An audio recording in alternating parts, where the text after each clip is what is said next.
Howdy and welcome back. We'll continue our discussion by talking about how we can define overloaded functions in C++. So, defining overloaded functions. When we overload functions, what we're essentially doing is creating a family of functions that have the same name but have different parameter list configurations. This can be with respect to the number of parameters in that list, the types of parameters, or the orders in which the parameters types present. What we will see is that C++ forbids functions that differ only in return type.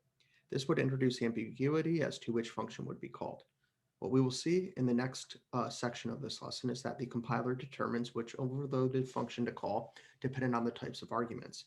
Notice here if that we had overloaded functions with very similar or identical parameter list, only differing in the return type, while the arguments don't mention anything about what type of object we'd like to return in that instance. More of that forthcoming. So I'm going to go ahead and give a couple of examples of how we could declare a family of functions, a family of overloaded functions that essentially consider whether or not the parameters passed to it are equal. So with respect to, say, two integer values, this would be those both parameters taking on the same value.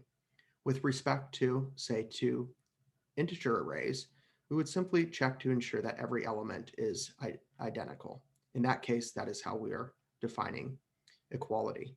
Finally, similarly for a standard library string, if two strings are passed to our equal function, what we would expect is for the function to return true if and only if the characters at each location with that string are identical to that in the other.